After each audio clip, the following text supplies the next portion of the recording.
All right, everybody, welcome to the Service MVP podcast. My name is Joe Crisara, America's Service Coach, and I'm here with one of my very best friends, Chloe Davis from Express Services in Nampa, Idaho. Chloe, say hi to our people here today. Hi, thank you so much for having me on, Joe. I really appreciate it. Well, you know what? There's very few people that when you first meet them, you feel like it's like you stepped into a pair of old shoes, or you feel like you wore a perfectly fitting sweater or something where it just feels very comfortable. And Chloe definitely has done that. When I work with Express Services, I had the red carpet welcome mat rolled out for Uncle Joe, and she's created a few terms called the Uncle Joe spike and things like that. So she's got Yep. got a bunch of her own little things there. But Chloe's going to do a thing today called just 3 tips to effective service business leadership. Chloe, why don't we start by just telling people how you got to the point where you emerged as one of the main leaders there at the Express Service Company in Nampa, Idaho. Yeah, so it's been quite a journey in terms of my father starting the business in 2006. And it came to the point where I was in between going to college and figuring out the direction I wanted to go. And I was given the opportunity to work for the business in doing data entry and quote unquote marketing. Hmm. I just mainly posted memes. And as I, and as I started going to school and taking my business classes at Boise State, I started realizing that business was something that was second nature and something that I just fell in love with. And so I really started applying a lot that I learned from my college experience to the business. But it really came around when we went to Pantheon in 2019 and we discovered that we weren't the biggest fish in the sea. Hmm. Hmm. And so we And the set out. and the sea's pretty big too, isn't it? By the way, Oh it's a pretty yeah. big sea. Oh yeah. And so it was one of those exciting things where we didn't know how to get there, but we knew that there was a destination. And I just remember seeing a business on stage and they said that they were $10 million. And we were like, that's triple, quadruple our size. Like, that's crazy. How do you get there? And for me, I am naturally highly theoretical. So I love learning. That's one of the base things that motivates me is just learning. And we ended up going visiting other shops, and it was just so natural for me to learn other businesses' ways and start doing them in our business. And it got to the point where we just kept doing this. We kept learning, from you, your processes. We kept learning from other processes as well too. And we just kept implementing and implementing. And there was a very high level of mutual respect between my dad and I, and it just got to the point where one day he looked at me and he goes, you've ran really hard. You've helped implement a lot of things in this business. Do you want to be, the CEO of the company? And I had to take a step back and say, of course, this is something that I would absolutely love to do, but what do those shoes look like and how can I fill them best to be me? So I read a lot of books. Readers are leaders. Hmm. and Hmm. And that's when I really started pushing the company forward, being the CEO of the company. I still have a lot of backing and a lot of respect from my parents. They still help me out, but also the leadership team. And that was something that has been really fun and exciting is to watch their growth, not only my growth as a leader, but also their growth too. So just a lot Well, of learning. that's really great. Well, I do notice that. I said one couple things I want to make sure I do make some special mentions, honorable mentions here, because and I did promise Ben, who is your father, Hmm. Ben Davis, that I would get him on the podcast too. I think he was a little bit hey, maybe someday I'll get on there. Out there. I'm like, yeah, right. You're right. You'll get. Don't worry, we're going to get you there, Ben. But truthfully, Ben and Jennifer Davis are two of the Hmm. finest people. I think you'll agree with me too, right, Chloe? That they're two of the finest people that anybody could ever hope to meet, and Yeah. all heart in so many ways, and so giving. And Ben and the team, the Express team, and you, Chloe. really embody the thing I've always said about contractors, that they would give their last dime to make sure that their employees were Oh, yeah. educated and got what they need to perform their job right. Does that make sense? Yes, 100%. One of our base core values is to protect people, and it's all about being kind and encouraging and building each other up. And that's one of the fundamental core values that my dad has. And Yeah, so it's I really think that's good to true, see it. and they Yeah. live it out too. I mean, seriously, Mm-hmm. when even though even when they deliver bad news, sometimes they definitely know how to do that in a kind and caring way. You always leave a meeting with the Davis family feeling cared for, respected, and supported for sure. Well, if you don't mind, Chloe, I mean, although we can have this, we could have a bouquet of roses given to each other for could probably do that for a couple hours. There's so many great things we could say about each other, but let's talk about these tips. I know becoming a leader, and Ben has, I do recall him investing both the time and the energy and money to get you leadership lessons and some training on leadership and things like that as Mm-hmm. well too. Why don't we go ahead and just have you, from your point of view, as somebody who's recently been elevated to one of the highest positions in the company, just give us 3 tips that you can say were instrumental in your journey to becoming a leader. And listen, I know it's not, it's always a work in progress. No, we're never, even me, I never look at Mm-hmm. myself like I'm finished. Like I've got a lot to learn, and I'm willing to. So I'm going to take some notes right now and get my trusty pen right here. So I'm going to get this and take some notes and see what I can learn from you right now. So give us the first tip, if you can, for effective leadership in a service contracting business. What do you think? Well, for me, number one, the definition of leadership is getting people to do what you want them to do because they want to do it. Mm, So it's not about forcing people to do things. It's about getting a team to be able to accomplish a goal because they want to accomplish it. You mm, always have to answer the what's in it for me. Why should they care about this goal? Not just because they get to keep their job, but why? So you have to be able to set up some clear expectations. And with these clear expectations, you have to be able to show them how it's going to impact them professionally and personally. So with clear expectations, that was a huge road bump that our team experienced, and I loved watching it. It was mm, big growing pains. With clear expectations, that's just setting up a KPI, a key fundamental, a performance indicator, and where you want them to be and when you want them to get there by. So you mhm, can't just say, oh, I want your average ticket to go from $300 to $500. You have to set an actual deadline and a date in order for them to be able to do that with that clear mhm. expectation, and be willing to help them. I think that was one of my favorite things was watching our team members actually ask for help instead of us feel like we're dragging them along. One thing I noticed when I was up there and working with you guys a couple times now is that there'll be a lot of good ideas I put on the board, and everybody like, oh, that's a good one, Uncle Joe, and that's like, it sounds good, and then we'd have a meeting about it, and then we had a guy, Ben specifically, was very great at creating scrutiny of the idea and saying, okay, it sounds like a great idea. And he was like, when we were doing it, he was on board. Then all of a sudden, he had this moment.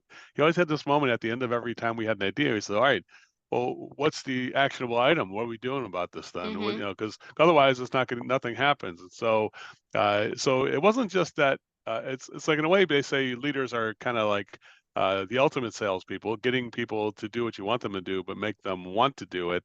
Just like Hmm. when you sell a customer, you can't have the customer forced to buy something. How important is it that you have a guy like Ben, a partner like him, to create that scrutiny to make sure that it becomes actionable? Tell me about, because you mentioned the deadline part of it. That kind of inspired me to think about him Hmm. when you said that to me. Was that So wrong to say that? What do you think? uh, that is a huge thing that needs to be embedded into the culture, not just from one person driving it. And Ben had always and still does a really good job pushing the team to be able to clarify those kind of things. But it gets to a certain point in time where that natural instinct has to be taught down the leadership ladder.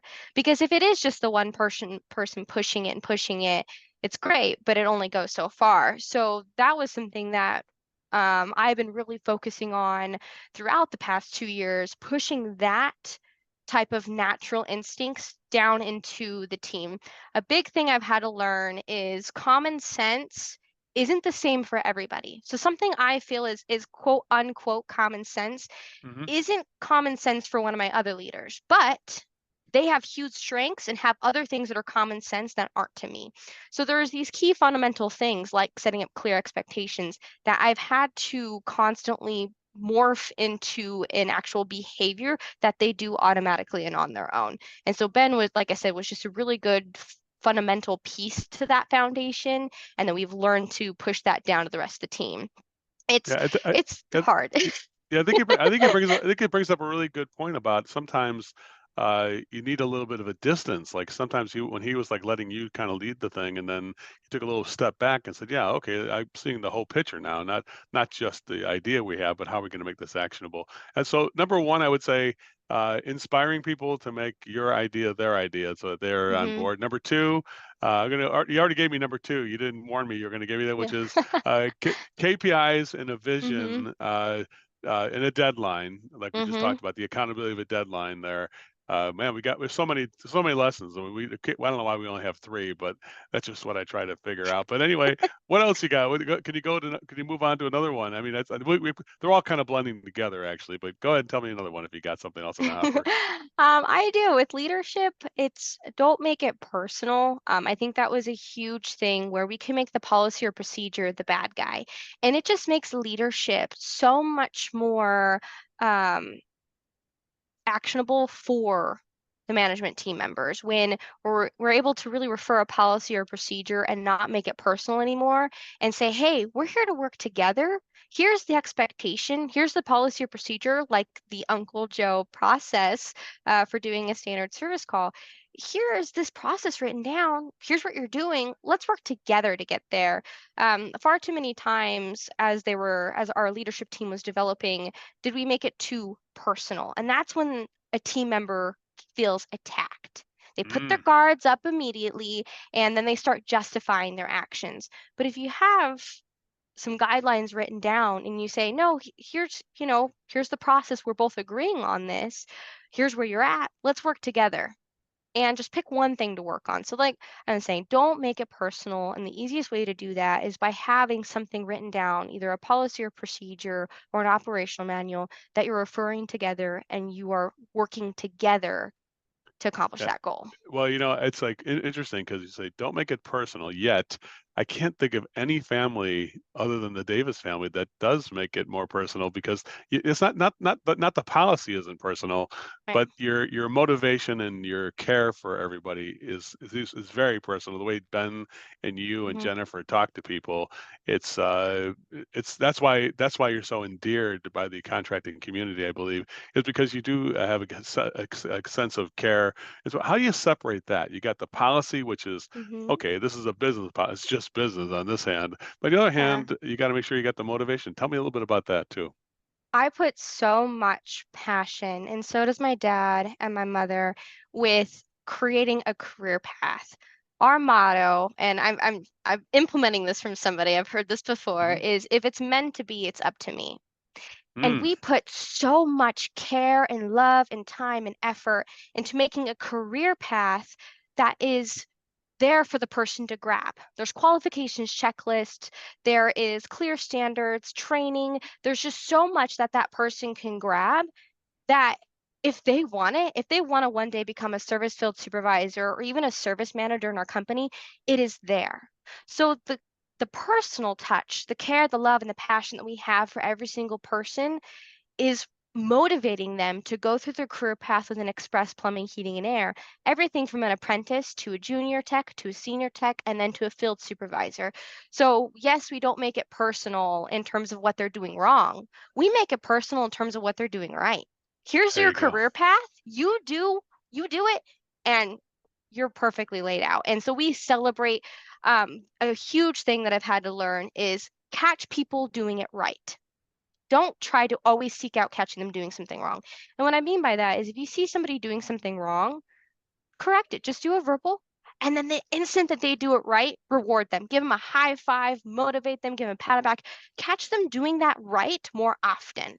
I would Hmm. rather motivate my team a positive way than a negative way. Because if you're like, you're not doing this, you're not doing that, it just it demotivates. Then how can I do anything? If I can't even do this right, how can I do something else right? And so Would you say that's where that passion comes from.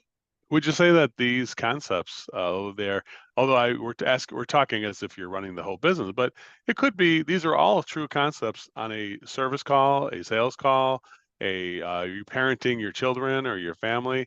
Do you live these truths, which are self-evident in all parts of your life, Chloe? How's that work out there?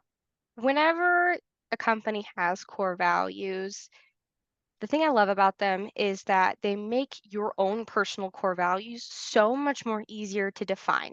Because, like, things like, demonstrate integrity, we can all pretty much agree that that's a pretty easy thing to do. And so It should it's, be. It should be. yeah, right. It's one of those things as a CEO of a company and as a daughter of somebody who founded the company, you have to believe in these core values. And in order to believe in them, you have to act on them. And so, yes, it's something that these are things that are so easy for me to make decisions on because they are at the base of who I am. And I tell every single one of my team members, I don't care if this is your first day or you've been with the company since we started day one. If you make a decision based off of one of our core values, I'm going to stand behind you 110% because it's the exact same decision I would have made. Mm, And those are things that that's I really live by. I love that. I love that. Well, I do want to give you a chance for one more thing. This is I'm not sure if we did the third one or not, but what the heck? I think it's all really good information. But nonetheless, I do want to I want to tee this one up for you because when I Mhm. was up there last time, you all of a sudden you gave a spiel about intrinsic motivation and extrinsic motivation, and it really hit me hard. I don't know if you know that or not, but if you'll go look at it, I made a TikTok and noted I tagged you in the TikTok as a day. Hey girl, this is you here. Mhm. But it was it really it hit me hard, and it's like, yeah, this is what the heart of motivation. Could you expand on that just for some of the listeners so they can get a little bit of little taste of what you mentioned to me that day? Yeah. And so one of the key things with building a company and getting people to do things that you want them to do because it's what they want to do is depending on the motivational factor. There's two ways you can motivate somebody, whether that's intrinsically or extrinsically. Intrinsic motivation is a really natural thing and it's something that you can build off of. Extrinsic motivation, it's very short-lived. And extrinsic motivation is for a very short burst, giving somebody an additional $100 for doing this one action. Only one Hmm. time, it's not even consistent. And so Hmm. extrinsic motivation, it does work for a very short amount of time, but their reason for doing something is because of outside factors. It has Hmm. nothing to do with why they want to do it personally. Intrinsic motivation is about them wanting to do something because it's just inside of them. They have something inside themselves pushing them forward. And with intrinsic motivation, you can first find something that does motivate that person personally. So money might motivate somebody different than somebody else, but with intrinsic motivation, it's really about being able to have somebody that just naturally wants to push themselves forward. But a key to that, and something I found out recently, is make it their idea. And the way to Hmm. make it their idea is asking questions. Don't tell them. It's asking questions. So what do you think about this KP? Oh, Oh, you're okay now. We hello. I lost your don't know sound. what happened there. We lost your Hello. sound for a second. You're good now. Go ahead. Continue. Yeah. And so it's all about making it their idea and asking open-ended questions and guiding them down because then you're going to find what intrinsically motivates them and help them keep pushing themselves forward instead of you constantly dragging. If you feel like you're constantly dragging somebody to water, they're not going to drink the water all the time. But if you Hmm. are walking behind them and they're leading you to the water, then that's how you know that they're intrinsically motivated. And there'll be times where you just feel like um, some people do need a deposit in their piggy bank. Hmm. They Hmm. need emotion, they need love and care. And so if you know somebody's going off 90% of the time, it's because they haven't felt love recently. So I Hmm. really do encourage our team members to make a deposit in a piggy bank, is what we call it, to help with that emotion. It is it's an interesting way of kind of coming toward the end of our interview here, Chloe, which is mentioning that word love. I could tell you one Yes. thing. Ben Davis has never held back when he loves you.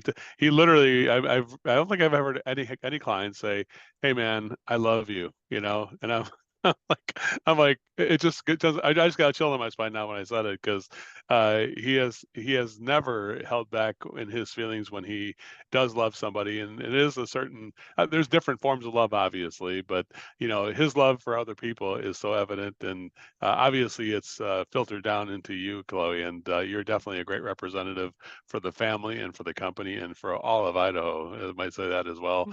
And Thank you. and definitely I want to say thank you, and I love you. I love your family as well too. To make sure you guys all understand that as well. Okay. Well, I love you too, Uncle Joe. Oh, my pleasure. All right, everybody. If you ever want if you ever want to talk to Chloe, she's an open person, and just don't flood them too much. They had a thing where they were on the Service Titan video thing, and they got flooded with calls. Like, all right, turn that video off.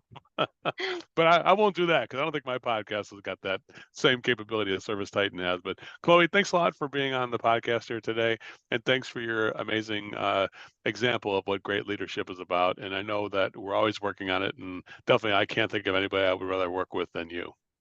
Thank you so much for having me on, Joe. I really appreciate it. Thank you, Chloe.